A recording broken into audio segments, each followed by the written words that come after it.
기도하고 시작하겠습니다. 사랑의 아버지 하나님 감사합니다. 새로운 한 해를 맞이하게 해주신 감사합니다. 지난 한 해 동안 주님 우리에게 주신 은혜가 참 컸음을 고백합니다. 그 주님의 사랑이 있었기에 그 주님의 사랑 가운데 우리가 한 해를 이겨낼 수 있었고 또 살아낼 수 있었음을 고백합니다. 다가오는 이제 이번에 새로 시작된 2022년 가운데에도 우리가 또 주님 뜻 가운데 사랑하면서 살아갈 수 있도록 도와주시고 그럴 때 주님께서 우리와 함께 해주실 줄 믿습니다. 감사드리고 예수님 이름으로 기도드립니다. 아멘. 함께 찬양하실게요.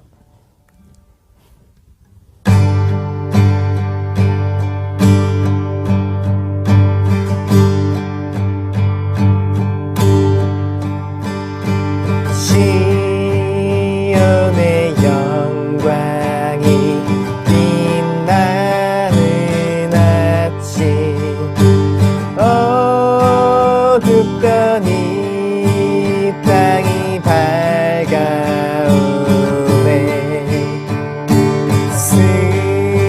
슬픔과 애통이 기쁨이 되니 시온의 영광이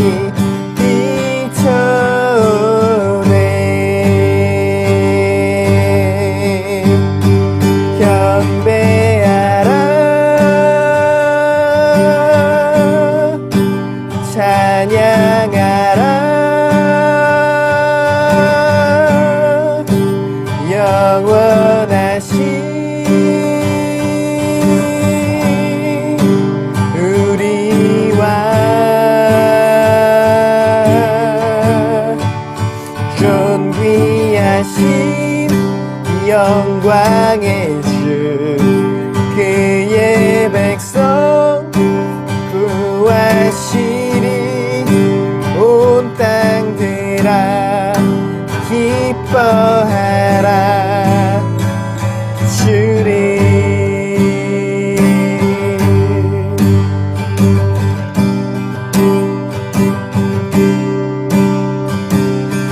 시온의 영광이 시온의 영광이 빛나는 아침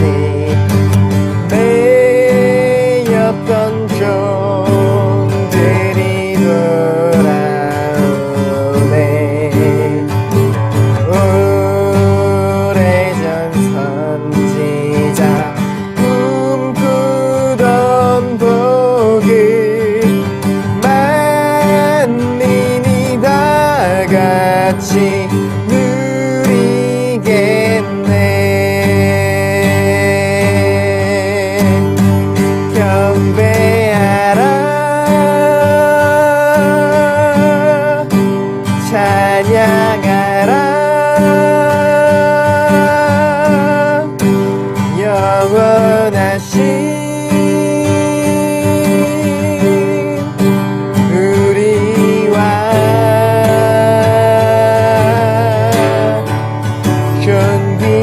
존귀하신 영광의 주 그의 백성 구하시리 온 땅들아 기뻐하라 주리 땅들아 땅들아 바다야 많은 섬들아 찬양을 주님께 드리어라 싸움과 죄악에 참혹한 땅에 찬송이 하늘에 사무치네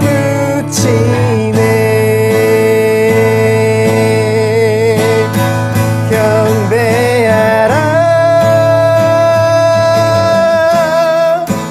찬양하라 영원하신 우리와 존귀하신 영광의 주 그의 백성 구하시리 온 땅들아 기뻐하라 주를 한 번 더 고백합시다. 경배하라 경배하라 찬양하라 위대하신 우리와 존귀하신 영광의 주 그의 백성 구하시리 온 땅들아 기뻐하라 주를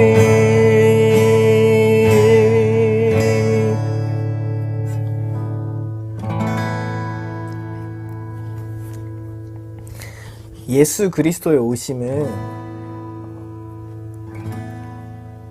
마치 희년과도 같은 것이었습니다. 예수님은 이사야서를 인용하셔서 눈먼 자들이 보게 되고 갇힌 자들이 매여있던 자들이 풀려난다고 하시면서 희년이 선포되었다고 하십니다.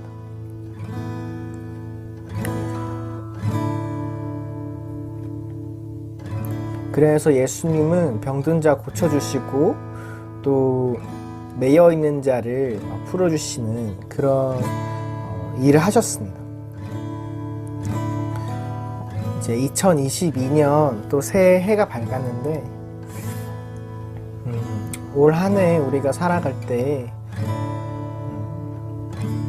정말 그 매인 자를 풀어주시는 그 예수님의 사랑을 기억하면서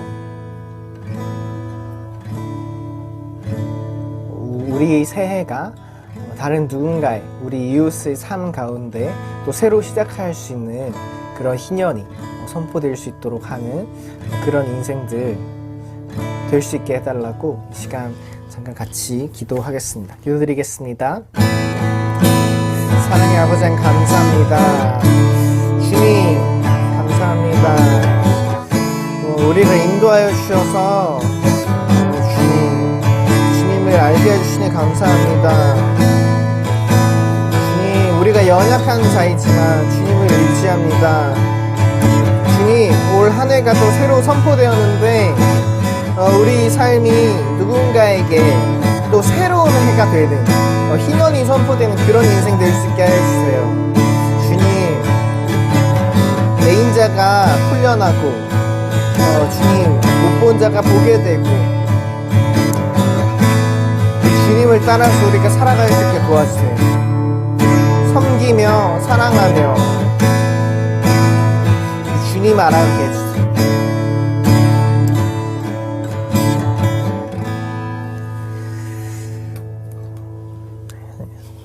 사랑의 아버지 하나님 감사합니다. 우리를 또 인도해 주시고 새로운 한 해를 허락하여 주심에 감사드립니다. 주님 우리가 올 한 해 가운데 더 주님 깊이 알아가길 원합니다. 더 주님 깊이 알아가서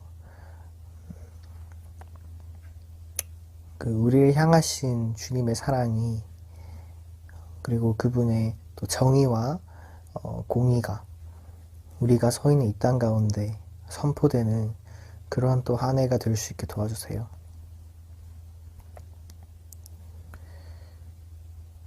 또 새로운 시작 가운데 함께 하시는 그 주님을 찬양합니다. 감사드렸고 예수님 이름으로 기도드립니다. 아멘. 이렇게 사도신경으로 우리 신앙을 고백하겠습니다. 나는 전능하신 아버지 하나님, 천지의 창조주를 믿습니다. 나는 그의 유일하신 아들, 우리 주 예수 그리스도를 믿습니다. 그는 성령으로 잉태되어 동정녀 마리아에게 자나시고 본디오 빌라도에게 고난을 받아 십자가에 못 박혀 죽으시고 장사된 지 사흘 만에 죽은 자 가운데서 다시 살아나셨으며 하늘에 오르시어 전능하신 아버지 하나님 우편에 앉아 계시다가 거기로부터 살아있는 자와 죽은 자를 심판하러 오십니다. 나는 성령을 믿으며 거룩한 공교회와 성도의 교제와 죄를 용서받는 것과 몸의 부활과 영생을 함께 기도하시겠습니다. 하나님 아버지 은혜를 감사합니다. 벌써 2025년도 1월이 이제 시작되었습니다.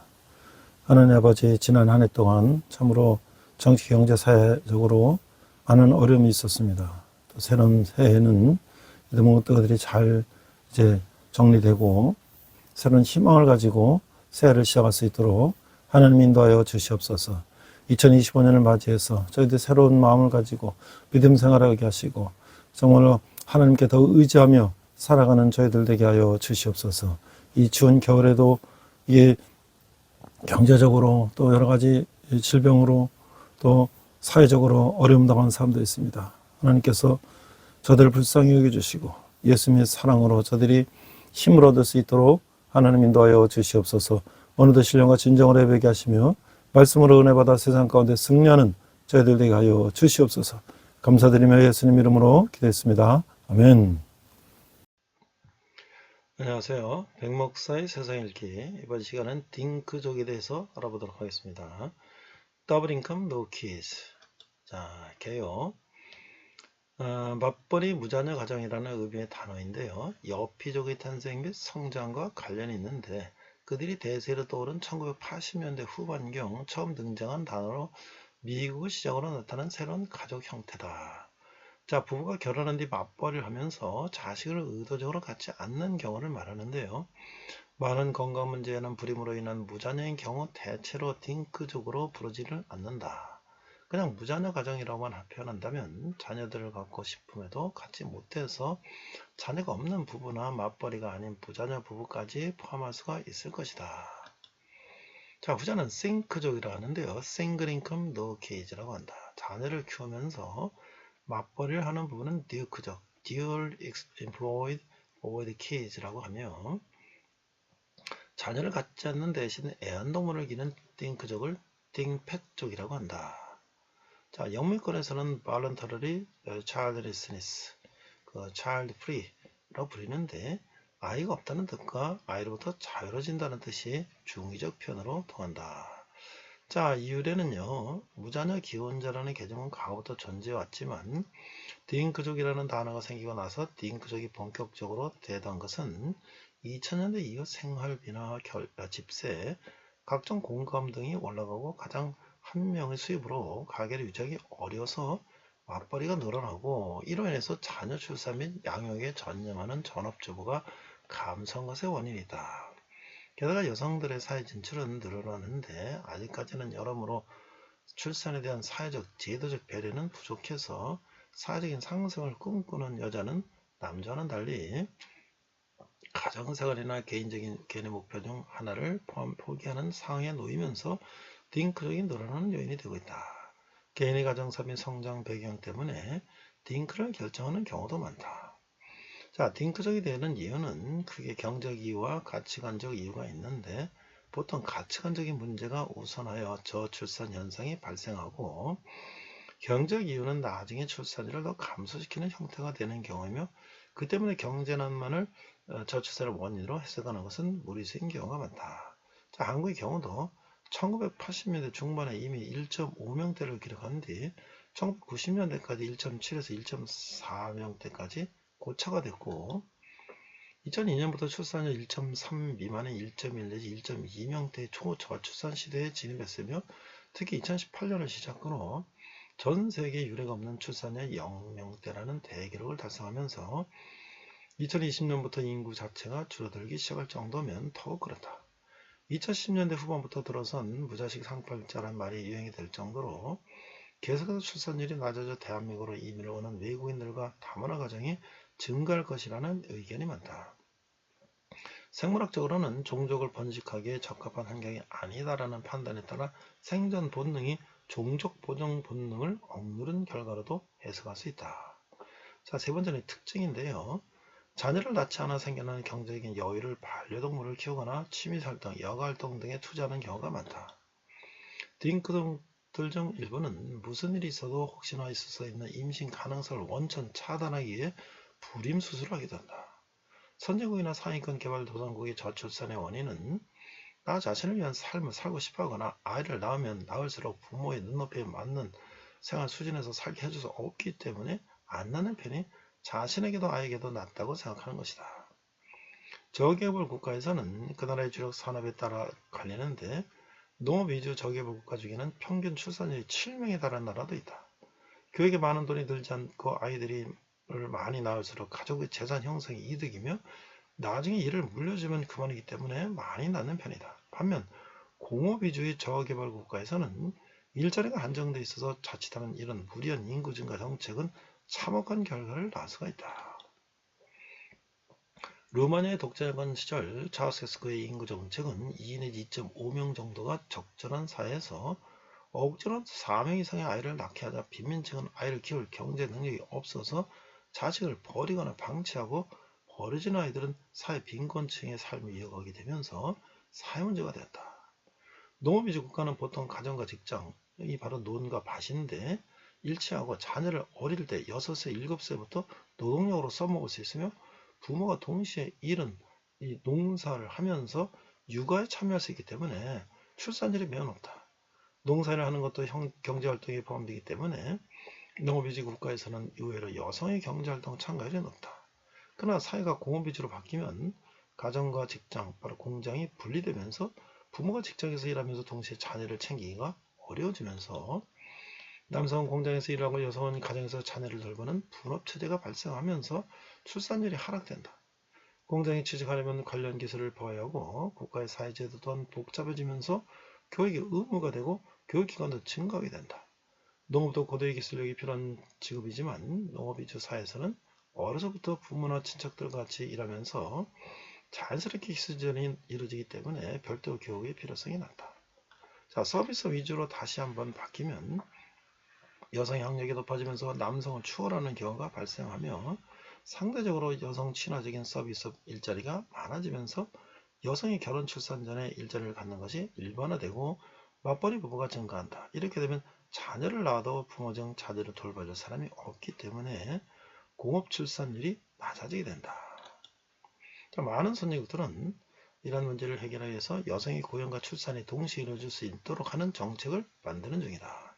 선진국 중 프랑스, 영국, 독일, 미국, 캐나다 등은 이런 정책에 성공해 출산율도 1.5 내지 1.7명대로 어느 정도 되고 여성 고용률도 최대 82%로 높지만 한국과 이탈리아는 이러한 정책이 실패해 출산율이 1.2명대 이하로 낮고 여성 고용률도 60%대에 머물러 난다.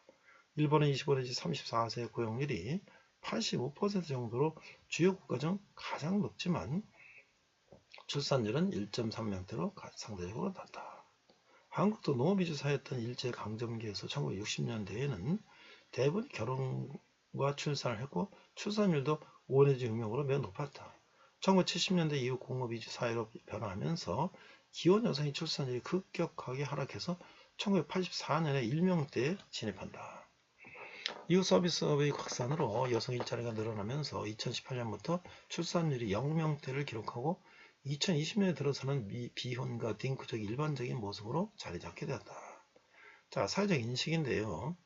당연하겠지만 딩크족이 증가할수록 평균 출산율은 떨어지기 때문에 저출산으로 인한 경제활동 인구 감소를 우려해서 출산 장려 정책을 펴는 대한민국을 포함한 세계 각국의 정부 입장에서는 되도록 줄이고 싶은 대상으로서 좋은 시선으로 바라보지 않고 있다.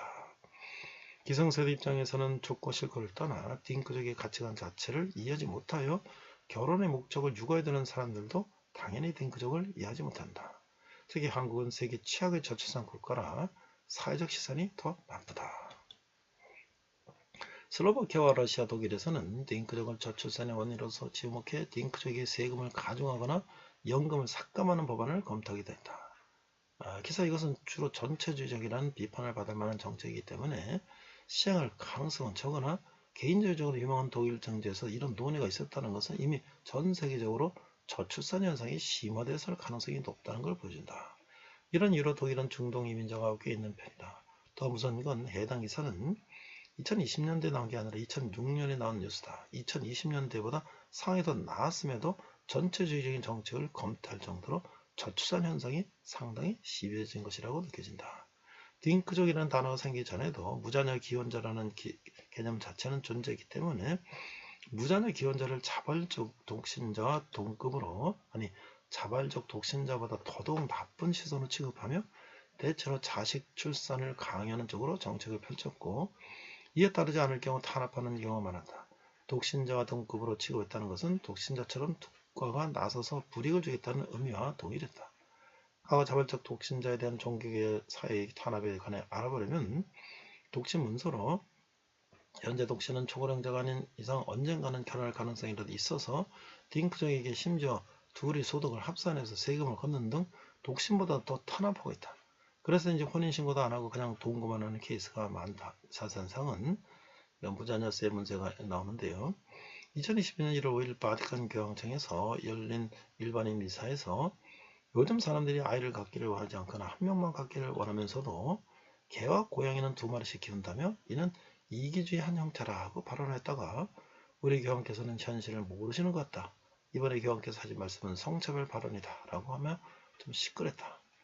프란치스코 교황 본인은 반려동물에 대해서 개인적으로 별로 탐탁하지 않아 하는 것인지 이미 2014년에도 이미 아이 대신 반려동물을 키우는 것을 두고 문화적 저하에 도달한 현상이라고 부르며 반려동물과 감정적 관계를 갖는 것이 부모와 자식 간의 복잡한 관계를 갖는 것보다 쉽다고 말한 적이 있다. 자, 이상 백무세 세상 읽기 딩크족이었습니다. 네, 이번 시간은 골로새서 세 번째 시간으로서 그리스도 안에서의 내면 생활, 그리고 딩크족과 욜로족에 대해서 우리 같이 알아보도록 하겠습니다.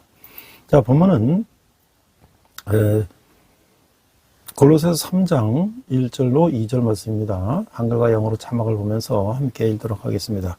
그러므로 너희가 그리스도와 함께 다시 살리심을 받았으면 위의 것을 찾으라. 거기는 그리스도께서 하나님 우편에 앉아 계시느니라. 2절, 위의 것을 생각하고 땅의 것을 생각하지 말라. 자, Colossians chapter 3 verse 1 to 2입니다. Since then you have been raised with Christ, set your hearts on things above, where Christ is seated at the right hand of God. Set your minds on things above, not on earth things. 이렇게 돼 있어요. 자, 우리가 지난주에 골로새서 2장 그리스도 안에서의 자유를 나눴는데요. 모든 죄가 그리스도 안에 있음을 밝힌 후에 2장 1절에서 5절 바울은 골로새 교인들로 하여금 헛된 철학에 속지 말고 2장 8절에서 10절 그리스도 안에 계속해서 머물라고 권하고 있어요. 2장 6절에서 7절 믿는 자들은 그리스도와 함께 죽고 함께 살아남으로 말미암아 이제는 유대 율법 아래서 살지 않게 되었어요. 2장 11절에서 17절을 유대 율법은 믿는 자들로부터 상급을 빼앗을 뿐이죠. 2장 18절 19절 믿는 자들은 그리스도와 함께 죽었으므로 율법주의적인 규칙에 복종할 필요가 없게 된 것이죠. 2장 20절 23절 게다가 믿는 이들은 그리스도와 함께 살리심을 받았다는 것이죠.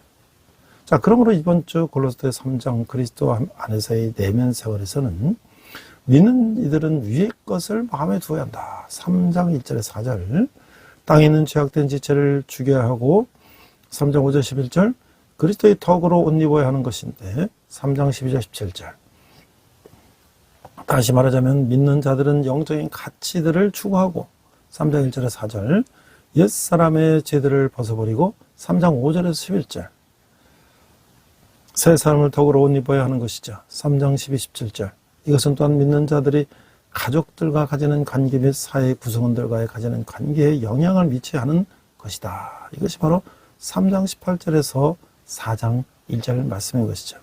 자, 그럼 우리가 성경 속에서 영적 가치의 추구 3장 1절에서 4절을 우리가 살펴보면 1절 그러므로 너희가 그리스도와 함께 다시 살리심을 받았으면 위의 것을 찾으라. 거기는 그리스도께서 하나님 우편에 앉아 계시느니라. 자, 우리가 믿는 자들은 그리스도와 함께 죽었을 뿐만 아니라 그리스도와 함께 다시 살리심을 받았으므로 그 마음을 이제 위의 것에 두어야 하는 것이죠. 즉 믿는 자들은 하늘의 방식에 따라서 살아야 하는 것이다. 위의 것에 관심을 두는 것은 삶의 중심에 승천하셔서 영광을 받으시고 하늘 우편에 앉아 계신 그리스도를 모시는 것이다. 이것은 신의 권위를 가진 그리스도께서 마땅히 앉으셔야 할 자리죠. 왜냐하면 그리스도야말로 악과 사망의 권세를 깨뜨린 분이시기 때문이라는 거예요. 이게 바로 히브리서 2장 14, 15절의 말씀이죠. 자, 2절 위의 것을 생각하고 땅의 것을 생각하지 말라. 자, 또한 바울은 위의 것을 생각하고 땅의 것을 생각하지 말라고 말하고 있어요. 이것은 관심을 영원한 것에 두고 일차적인 것에 두지 말라는 뜻이죠. 우리 돌아보는 것은 보이는 것이 아니요 보이지 않는 것이니 보이는 것은 잠깐이요 보이지 않는 것은 영원함이니라. 바울은 금욕주의를 명하지 않았어요. 그는 그것을 정죄했어요. 바울은 이 세상에서의 삶이라고 하더라도 이 세상을 초월하는 능력, 즉 그리스도로 하여금 부활 승천케 하시고 영원하게 하신 능력으로 산다면 그 삶은 좋은 것이 될 것이라고 했었던 것이죠. 자, 3절 4절을 보니까 이는 너희가 죽었고 너희 생명이 그리스도와 함께 하나님 안에 감춰졌습니다. 우리 생명이신 그리스도께서 나타나실 그때 너희도 그와 함께 영광 중에 나타나리라. 자, 이 3장 3절에서 4절은 사람이 구원을 얻게 되면 그런 육체적 죄악된 본성에 대하여 죽게 되고 그의 생명은 그리스도와 함께 하나님 안에 감춰진 바 된다. 이 감춰진다는 것은 은혜와 안전, 즉 보이지 않은가 안정성의 의미가 있는 것이죠. 그는 아직 영광을 받지는 않았지만 그리스도 안에서 안전케 되는 것이죠. 사실 그리스도야말로 믿는 자의 생명이라고 하는 것이죠. 그리스도께서는 자신이 세상이 더 이상 그분을 보지 못할 곳으로 가신다고 말씀하셨던 거예요. 바로 요한복음 14장 19절 말씀이죠. 그러나 그리스도께서 영광 중에 나타나실 때 믿는 자들은 그와 함께 나타나사 영원하게 될 것이죠. 요한이 말한 대로 그가 나타나심이 되면 우리가 같은 줄을 아는 것은 그의 계신 그대로 볼 것을 인함이라고 했던 것이죠. 좀 믿는 사람들은 그리스도께서 영원하게 되신 것처럼 영원하게 되는 거예요. 요한 1서 3장 2절을 이미 고린도전서와 골로새서에 언급된 내용이죠. 그래야 바울은 그리스도인들에게 새로운 방향을 제시하고 있는 것이죠. 즉 그리스도인들은 위로 그들을 위하여 그리스도를 바라보아야 하는 것이라고 하는 거예요. 자, 이 두 번째는 옛 삶을 벗어버린다. 3장 5절에서 11절인데요. 5절에 6절 읽겠습니다. 그러므로 땅에 있는 지체를 죽이라. 곧 음란과 부정과 사욕과 악한 정욕과 탐심이니 탐심은 우상 숭배니라. 이것들로 말미암아 하나님의 진노가 임하느니라. 자, 3장 5절에서 6절은 이제 바울은 죽음과 삶의 이미지로부터 옷을 입고 옷을 벗는 이미지로 옮겨가고 있어요. 땅에 있는 지체를 죽이라. 이 명령 속에서 나타나는 헬라 시제는 결정적인 행위를 암시하고 있는데, 즉 바울은 그것을 죽여라, 지금 단행하라, 절연히 행하라고 말하는 것과 같다고 하는 거예요. 물론 하나님께서는 이미 이 일을 행하셨으니, 그러나 그리스도인은 이것을 알아야 하고 이것이 사실임을 깨달아야 하며 이에 따라 행동해야 하는 것이죠. 다시 말해서 그리스도인들은 여전히 죄에 대하여 산 자처럼 살아서는 안 되는 것이죠. 그들은 죄에 대해 죽은 자인 것이죠. 그들은 땅에 있는 지체로부터 나오는 옛사람을 벗어버려야 하는 것이죠. 이 땅에 있는 지체는 옛사람 또는 죄된 본성인데, 어떤 사람들은 옛사람이란 그리스도인이 회심하기 이전의 모습이라고 생각하면서, 또 어떤 사람은 옛사람이 뜻하는 것은 오늘날 믿는 사람들 속에 있는 악한 그 경향성을 암시한다고 하고 있어요. 비록 전자를 할지라도 그 효과는 같은 거죠. 그리스도인은 그가 예전에 살았던 모습대로 살아서는 안 되는 것이죠. 왜냐하면 그는 그리스도 안에서 새로운 피조물이 되었기 때문이라고 하는 거예요. 땅의 지체로부터 나오는 악한 것들을 음란, 부정, 사욕, 악한 정욕과 탐심이며, 탐심은 우상숭배예요. 왜냐하면 우상숭배는 위의 것을 아닌 아래 것에 만족을 얻으려고 하기 때문이라는 것이죠. 이와 비슷한 죄의 목록은 바울의 것 속에서 자주 나타나고 있어요. 그래서 바로 로마서 1장에 보면 성부 하나님의 탄식이 나오지 않습니까? 인간의 그 죄악된 본성으로 얼마나 방탕하고 타락한 모습을 보여주고 있는 것이죠. 바울은 이것들로 인하여 하나님의 진노가 임한다고 덧붙이고 있어요. 자, 7절, 8절, 9절을 보면 너희도 전에 그 가운데 살 때에는 그 가운데 생활했으나 이제는 너희가 이 모든 것을 벗어버리라. 곧 분함과 도염과 악의와 비방과 너희 입의 부끄러운 말이라. 너희가 서로 거짓말하지 말라. 옛사람과 그 행위를 벗어버리고. 자, 3장 7, 8, 9절은 바울은 비록 골로새 교인들이 그리스도를 알기 전에는 이러한 악한 삶을 살았으나 이제는 더 이상 그런 삶을 살아서는 안 된다고 명령하고 있어요.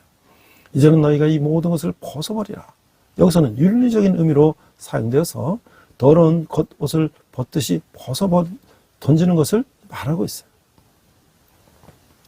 그 분과 악의와 회방과 입의 부끄러운 말은 그리스도인에게 어울리는 것이 아니죠.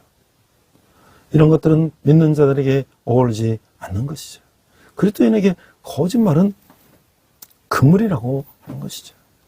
거짓말과 그의 밖의 모든 악은 구원받은 그리스도에게는 적합지 못한 것이므로 그리스도인은 옛사람, 예전에 죄악된 삶의 방식, 즉 중생하지 못한 사람의 특성들을 그 행위와 함께 벗어버려야만 한다라고 하는 것이죠. 10절, 새 사람을 입었으니 이는 자기를 창조하신 이의 형상을 따라 지식에까지 새롭게 하심을 입은 자니라. 자, 그리스도인들은 새 사람을 입어야 하는 것이죠. 새 사람은 새로운 삶의 방식 또한 그의 행위도 이에 따라 새로워져야 하는 것이죠.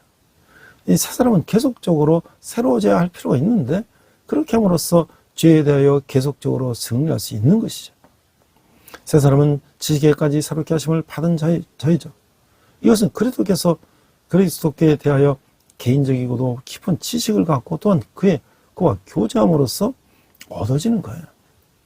또한 새롭게 되는 것은 창조자의 형상을 따라서 이루어지는 거예요. 새롭게 하시는 목적은 믿는 자로 하여금 그리스도와 같게 하려는 데 있는 것이죠. 왜냐하면 새 사람은 하나님을 따라 지으심을 받은 자이기 때문이다 라고 하는 거예요. 아담은 하나님의 형상대로 창조되었으며 이것은 도덕적으로 지적으로 하나님을 닮았음을 암시하는 것이죠. 비록 이 형상이 타락으로 인하여 지어지지 않았다고 하더라도 그것은 부패하였으므로 회복하고 새롭게 될 필요가 있는 것이죠. 그리스도인들은 성령이 거룩하게 하시는 사역에 복종하면서 자신들의 새 사람을 더욱 새롭게 함에 따라서 점차 주님을 닮아가게 되는 거예요. 또한 부활을 통하여 믿는 자들은 하늘에 속한 자의 형상을 입은 것이죠. 그렇게 되면 하나님의 형상을 회복하는 과제가 완성될 것이다. 왜냐하면 우리가 그와 같이 될 것이기 때문이라고 하는 거예요. 자, 11절에 보니까 거기에는 헬라인이나 유대인이나 할레파나 무할레파나 야만이나 수고대한이나 종이나 자유이나 차별이 있을 수 없나니 오직 그리스도는 만유시고 만유 안에 계시니라. 자, 3장 11절은 그리스도 안에서는 분별이 없어지는 거예요. 모든 민족적인 차별, 헬라인 또는 유대인, 또 그 유대인들은 자기 민족 의외의 사람들을 헬라인이라고 이제 불렀어요. 그래서 어쨌든 유대인과 이방인들은 종교적 차별, 뭐 할래냐 무할래냐 이런 것들, 또는 문화적 차별, 헬라 문화를 아느냐 모르느냐 뭐 이런 것들. 그래서 헬라 문화를 모르는 사람들은 야만이고 수고대한인들은 아주 거친 유목민이라는 거예요. 또 경제적 차별, 노예나 자유인이나 또 이것이 다 사라진다고 하는 거예요. 헬라인이나 무할레자나 야만이나 수고대한이나 하더라도 믿는 자가 되면 그는 새로운 피조물이 되며 이거 바로 고린도서 5장 17절 말씀이죠. 새 사람이 되어서 그리스도 안에 있는 유대인이나 자유자와 같게 되는 거예요. 왜냐하면 그리스도는 만유시요 만유 안에 계시기 때문이죠. 즉 모든 일상의 인간적인 차이들은 그리스도와 연합함으로 인해서 모두 제거될 수 있는 것이죠. 그리스도 안에서 모든 장벽들은 제거되고 모든 믿는 자는 참으로 평등하게 창조되는 것이죠. 그러므로 모든 믿는 자들은 그와 과거의 종교, 문화, 경제 수준 및 그의 민족이 어떠하든지 간에 관계없이 과거의 죄악된 행실을 벗어버리고 새 사람을 따라 살아야 한다는 것이죠. 자, 오늘날 우리가 이제 옛 것을 벗어버리라고 했는데, 오늘날 우리가 얼마나 이런 인간적인 면에 탐닉하고 있는지를 살펴보면 벌써 이 용어가 생긴 지 꽤 오래됐죠. 자, 딩크족이라는 거. 요즘 정말 너무 아주 이게 보편화가 됐는데, 딩크라고는 D-I-N-K, 더블 인컴, no kids. 그러니까 수입은 2배고 자식은 없고. 자, 1986년경 미국을 중심으로 나타난 새로운 가족 형태로서 결혼하되 아이를 두지 않는 맞벌이 부부를 가리키는데, 더블 인컴, 노 키즈 약칭이다. 여피족. 이어서 최근 미국 베이비붐 세대의 생활 양식과 가치관을 대변한 용어로 미국 젊은이들 사이에서 크게 유행하고 있다. 그들은 넓고 깊은 사회적 관심과 국제관계를 지니고 상대방의 자유와 자립은 존중하며 일하는 삶에서 보람을 찾으려고 한다. 중국에서도 이른바 중국어로 딩커주라고 불리는 이들은 현재 사회대중의 자녀들이나 의사, 변호사 등의 젊은 전무직 종사자 부부를 사이에서 급속도로 형성되어 전국적으로 확산된 것으로 알려지고 있다. 특히 경제도시인 상하이의 경우 이런 부부들이 높은 소비 성향으로 유행을 이끌고 있는 것으로 분석되고 있다. 1997년 국제통화기금 IMF로부터 지원을 받았던 이후 우리나라 현실에서도 딩크족을 강요하는 경제 상황과 맞물려 여성의 약 82%, 남성의 약 70%가 딩크족이 되기를 원했다. 이것은 1997년 이전보다 남성은 3배 이상, 여성은 20% 정도 늘어난 수치를 한다. 그들 대부분이 집을 마련하고 경제적으로 안정된 후에 아이를 갖겠다고 생각해서 이와 같은 변화가 경제난으로 인한 것임을 뒷받침하였다. 우리나라에서 일고 있는 딩크족은 미국 젊은이들 사이에서 유행하고 있는 것과는 다소 차이가 있으나 기본적인 개념은 같은 맥락으로 있다. 자, 이게 반대로 가정을 중시하고 누에가 고치를 짓듯이 가정을 재창조해서 이를 소중히 여기는 현상을 가리키는 용어로 코쿠닝이라고 한다. 이 코쿠닝을 우리가 한번 또 살펴보도록 하겠습니다. 그 다음에 이제 욜로족이 있는데요. 인생은 단 한 번뿐이다. 그래서 you only live once. 이건 바로 비신앙적이죠. 비기독교적이죠. 인생은 한 번 살고 이 땅에서 끝나는 것이기 때문에 그 현재 자신의 행복을 가장 중시하며 소비하는 태도를 말하는 거예요. 저 미래 또는 타인을 위해서 희생하지 않고 현재 행복을 위해서 소비하는 이 라이프 스타일이다 라고 할 수가 있는 거예요. 따라서 욜로를 추구하는 욜로족은 내 집 마련이나 노후 준비보다 지금 당장의 삶의 질을 높일 수 있는 취미생활, 자기개발 등에 더 많이 투자하는 특징이 있다는 거예요. 이들의 소비는 단순히 물욕을 채우는 것을 넘어 자신 이상을 실현하는 과정이 있다는 점에서 충동 구매는 또 다르다라고 할 수가 있는 거예요. 자, 이게 다 딩크족이나 욜로족이나 현실의 지중에 산다. 우리 내세는 없다. 이런 얘기죠. 굉장히 이기적이고 굉장히 현실적인 그런 생각이 아닐 수 없다. 갈수록 이제 그런 신앙적인 생각보다는 현실에 함주하는 생각으로 인간들이 바뀌어가고 있다는 것을 말하고 있는 거예요. 자, 그럼 우리가 이제 사도 바울이 고로새 교회에게 말씀하신 것을 바라보면 새3의 가치들로 옷을 입어야 된다. 3장 12절 17절인데요. 모든 믿는 자들은 그리스도 안에서 새로운 삶을 살게 되었으므로 이제 그리스도인의 평강이 그 마음을 지배할 수 있도록 새로운 가치를 또 새로운 덕목들로 옷 입어야 한다고 하는 거예요. 그리스도 말씀이 믿는 자들의 마음속에 풍성히 거하여서 믿는 자들은 모든 것을 주 예수의 이름으로 행하여만 한다라고 하는 것이죠. 자, 12절. 그러므로 너희는 하나님이 택하사 거룩하고 사랑받는 자처럼 긍휼과 자비와 겸손과 온유와 오래 참을 옷 입고. 자, 3장 12절에서 바울은 다시 믿는 자들에게 결정적인 한 행위로 권하고 있는데 옷 입으라. 자, 그들은 이미 새 사람으로 옷을 입었으므로 이제 적절한 성격과 태도를 가지고 살아야 하는 거예요. 8절부터 9절까지 바울은 6가지 악을 나열했는데 이제 이에 대해서 그리스도인들이 하나님께 의해 선택받은 거룩하고 사람 없는 사람들, 이것은 몇 가지 덕을 나타내며 살아야 하는 거예요. 그리스도인들이 나타내야 할 덕에는 긍휼, 마음에서 우러나는 그 부드러운 동정심이다. 자비, 인자한 행위, 이게 바로 고린도 6장 6절에 나온 얘기인데요. 겸손, 하나님께 대해 낮은 자세를 취하는 것. 그 다음에 온유, 다른 사람들에게 낮은 자세를 취하는 것.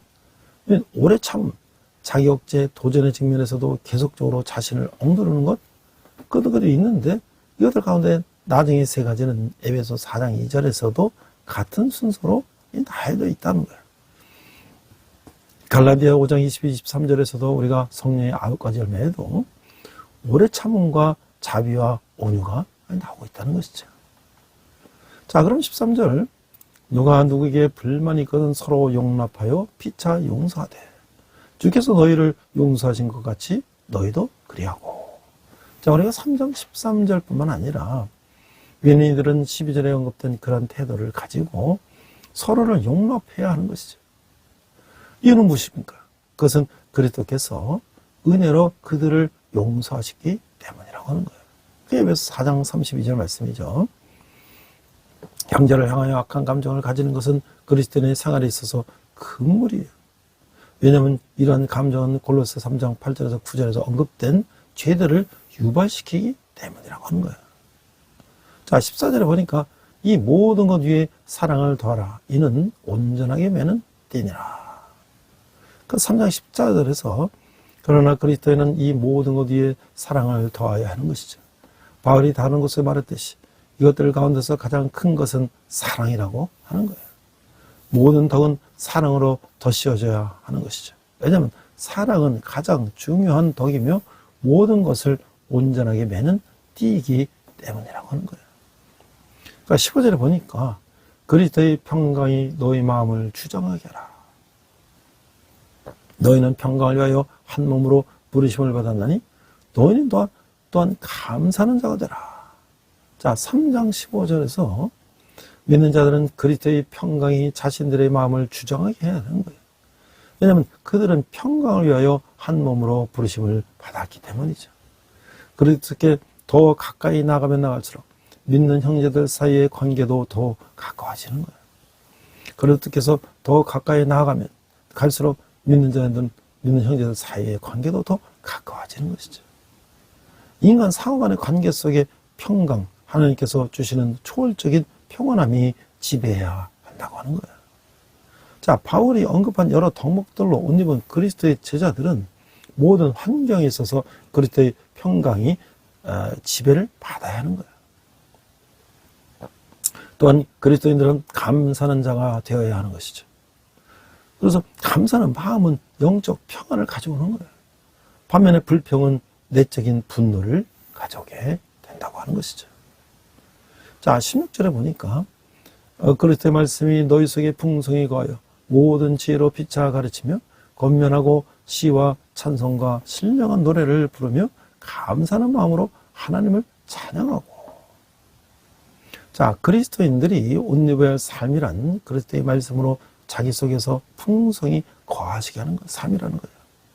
그리스도의 말씀들은 성령 인도하심을 따라서 사도들이 기록한 것이죠. 믿는 자들은 성경 말씀 곧 기록된 하나님의 말씀을 마음속에 간직해야 하는 것이죠. 말씀을 연구하고 묵상하고 이를 생활 속에서 실천하게 되면 이 말씀은 우리의 생활에 있어서 영원토록 지속하는 한 부분이 된다고 하는 것이죠. 그리스도의 말씀이 믿는 이들의 본성의 한 부분이 되면 마음의 감사함을 가지고 이게 시편의 노래들이에요. 그 찬미하고 이거 다 찬양의 노래들이 나오는데 그 신령한 노래들, 세속적인 노래들에 반대하는 것들을 자연스럽게 매일 부르게 되는 것이죠.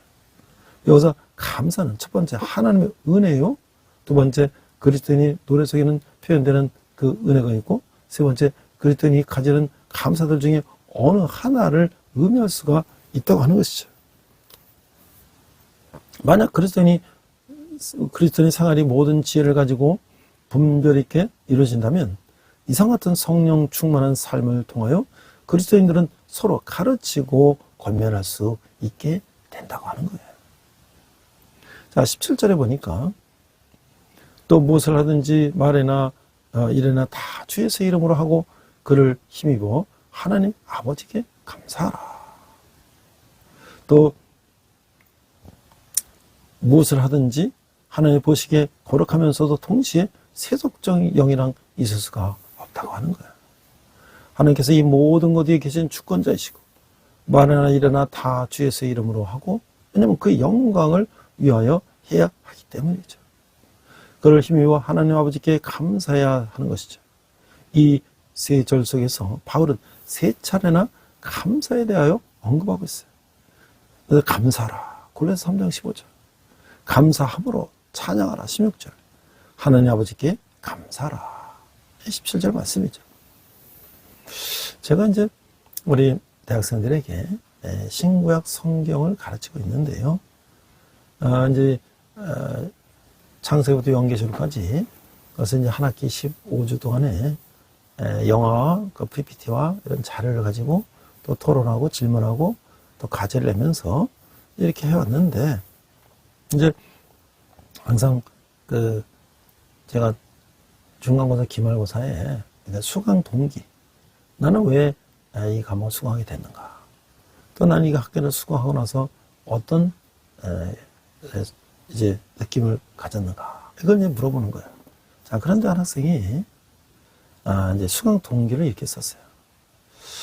자, 지난 학기 강의 목록에서 해당 강의를 발견하여 신청하고 싶었으나 전공 필수 과목과 시간이 겹쳐서 수강하지 못해서 많이 아쉬웠습니다.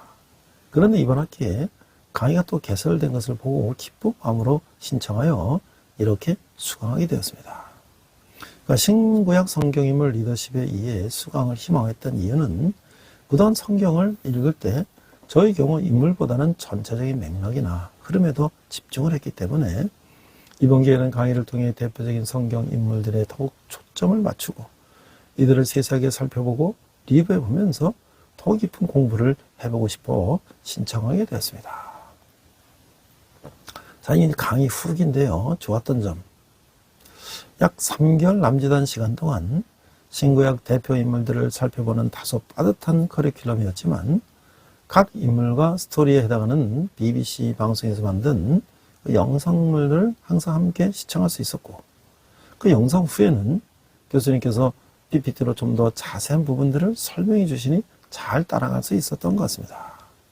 그러니까 수업의 콘텐츠가 균형 있게 잘 짜여진 수업이라는 생각이 들었습니다. 또한 다른 교양 과목들도 듣고 있지만 이렇게 비대면의 상황에서 교수님과 질의응답을 주고받을 수 있다는 것이 참 새롭고 유익했습니다. 왜냐하면 이게 이제 코로나 기간인데요.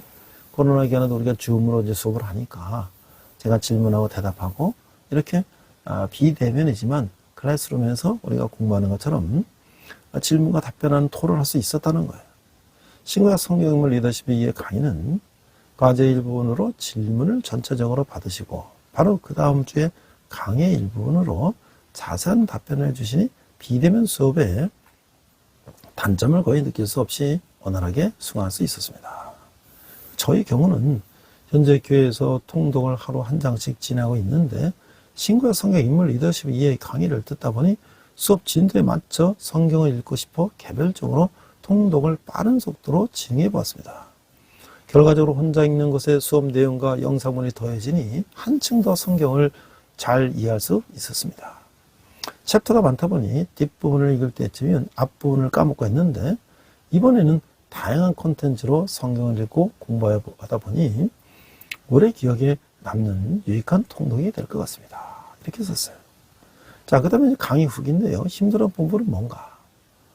강의 초반에 한 가지 힘들었던 점은 질문 한 가지 해야 된다는 것이었습니다. 제가 이제 매주 창세기, 아담과 하와라든지, 그 다음에 아브라함, 야곱, 요셉, 쭉 신약 요한계시록까지 갈 때 그 질문을 하나씩 하라 그랬어요. 그거를 읽고 공부를 하고 질문해라. 근데 질문이 뭐 그냥 일반적인 뭐 누구를 물어보는 질문 그런 게 아니라 그 내용을 쭉 읽어보고 자기가 생각해서 질문을 하는 거죠.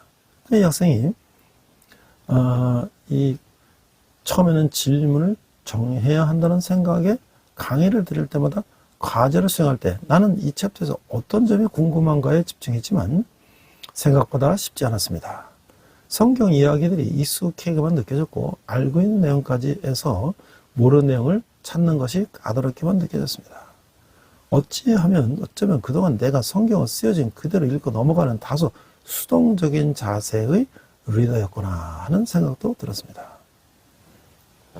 하지만 이후 교수님께서 다른 학생들과 성경의 세세한 부분들에서부터 인물에 대한 질문이나 스토리의 배경에 대한 질문 또는 성경 얽힌 세상 이야기들에 대한 넓은 범위의 다양한 질문들까지 편하게 답변해 주시는 것을 보고 좀 더 가벼운 마음으로 질문을 떠올리고 적어볼 수 있었던 것 같습니다.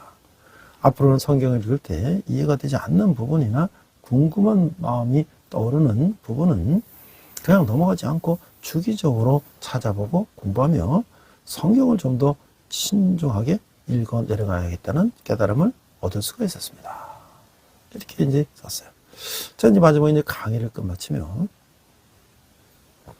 비대면 상황이 계속되어 안타깝지만 이 강의가 다음 학기에도 계속 개설되어 많은 학생들이 한 번이라도 성경을 접하고 성경 인물들에게서 유익한 교훈을 많이 얻어갔으면 좋겠습니다. 한 학기 동안 세심한 강의에 감사를 드립니다. 이렇게 썼어요. 저는 대학에서 교목을 하고 또 대학에서 학생들에게 성경을 가르치고 물론 제가 이제 경영학 박사이기 때문에 경영학 과목과 교양 과목도 강의하지만요. 제가 이제 경험한 바로는 미션 스쿨을 다니는 학생들이 차이프를 했거나 이제 성경을 배웠던 학생들이 이 교회에 대한 부정적인 생각이 별로 없어요. 왜냐면 그들이 교회에 이렇게 접해 보니까 뭐 이게 나쁜 얘기 없잖아요. 다 세상을 잘 살아야 된다 그런 얘기죠. 그러나 이제 그런 것이 없는 공립학교를 다녔던 학생들은 뉴스에서 그냥 교회의 나쁜 얘기만 듣다 보니까 자기도 모르게 교회에 대한 부정적인 생각이 싹트게 되는 것이죠. 그리고 또 한 가지 제가 성경을 창세부터 요한계시록까지 한 학기까지 쫙 이렇게 주마간선식이지만 그것을 전체 통독을 하는 것은 학생들이 교회를 다니면서 설교를 부분으로 듣기 때문에 성경 통독하는 기회가 그렇게 많지 않죠. 하다가 포기하고 하다가 중단하고 그렇기 때문에 우리가 젊었을 때 성경을 창세기부터 요한계시록까지 어떤 방법으로든 한번 통독하는 것이 중요하다. 그런 사실 요즘 학생들이 책을 읽어서 통독한다는 건 거의 불가능하죠. 그래서 저는 권하는 것이 학생들에게 만화를 성경을 읽어도 좋고 애니메이션으로 봐도 좋고 영화를 봐도 좋고 또 어떤 모습으로라도 성경을 창세기부터 요한계시록까지 훑어보는 것이 중요하다. 그렇게 되면 우리가 어떨까요? 예수님에서 바로 알고 성경을 바로 알면 우리가 어떻게 이단에 넘어가지 않고 또 우리가 어떻게 하나님의 말씀을 따라서 살아야 되는가를 구약을 알아야 신약이 보이고 그렇죠? 또 이 모든 성경은 창세부터 요한계시록까지 전체 흐름을 알아야지 그 중에 내가 오늘 설교로 어느 부분을 들어도 그게 어디서 어떤 부분이라는 것을 깨닫게 되는 것이죠.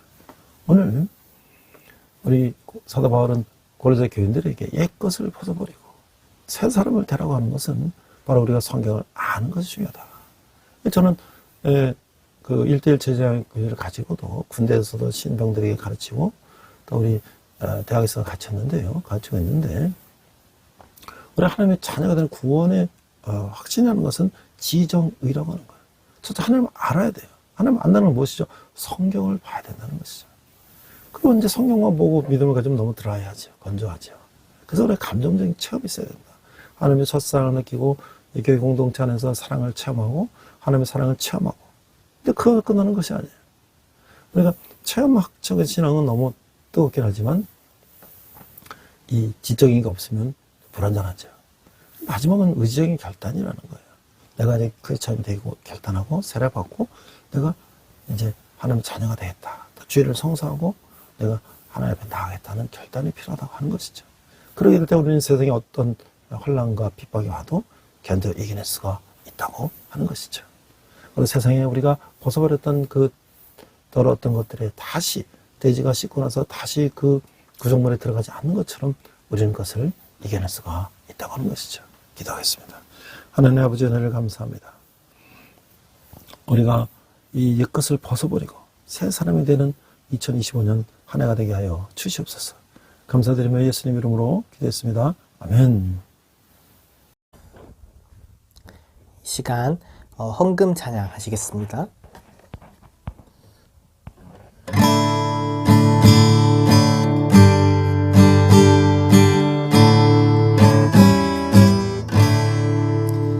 내게 있는 모든 것을 아낌없이 드리네. 사랑하고 의지하며 주만 따라 살리라. 주께 드리네. 주께 드리네. 사랑하는 구주 앞에 모두 드리네. 아멘.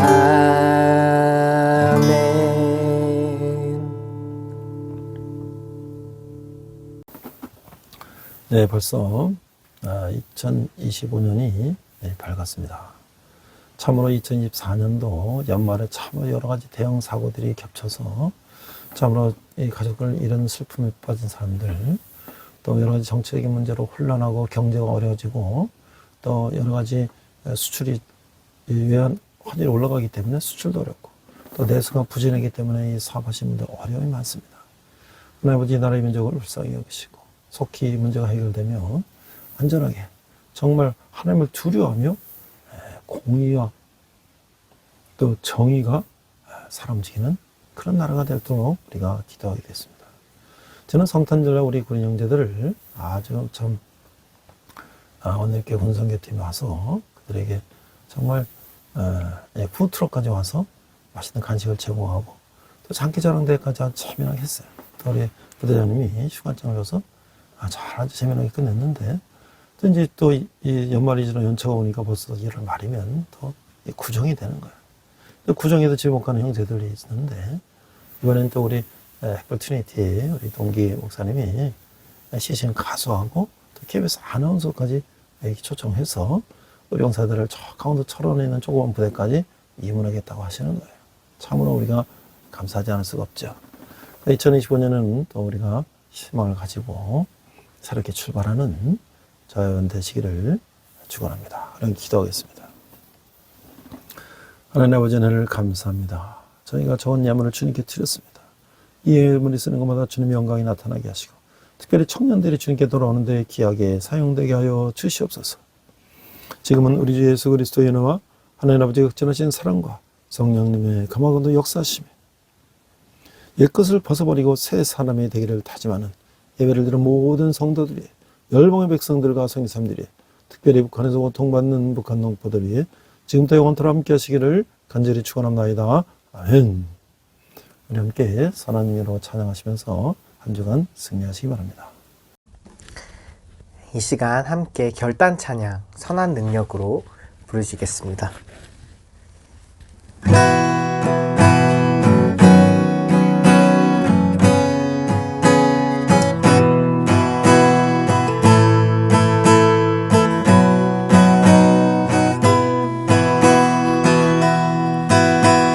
선한 힘에 고요히 감싸여 그 놀라운 평화를 누리며 나 그대들과 함께 걸어가네. 나 그대들과 한 해를 여네. 지나간 어물 어둠의 날들이 무겁게 내 영혼 짓눌러도 오 주여 우릴 외면치 마시 우리의 구원을 이루소서. 그 선한 힘이 우릴 감싸시니 믿음으로 일어나를 기대하네. 주 언제나 우리와 함께 계셔. 하루 또 하루가 늘 새로워. 주께서 밝히신 작은 촛불이 어둠을 헤치고 타오르네. 그 빛에 우리 모두 하나 되어 오늘이에 비추게 하소서. 그 선한 힘이 우리 감싸시니 믿음으로 일어날 일 기대하네. 주 언제나 우리와 함께 계셔. 하루 또 하루가 늘 새로워. 이 고요함이 깊이 번져갈 때 저 가슴 벅찬 노래 들리네.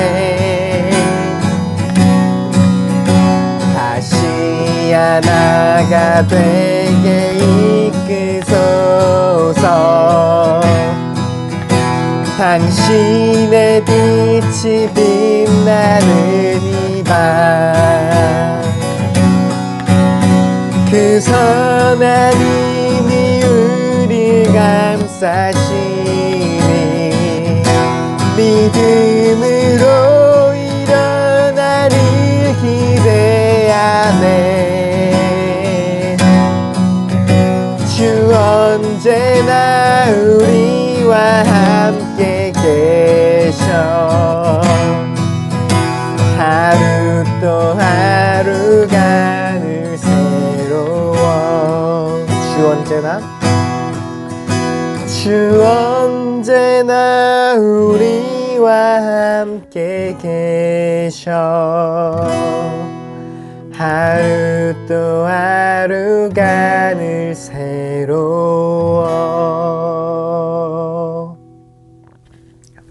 주님과 동행하는 복된 한 주 되시길 축복합니다.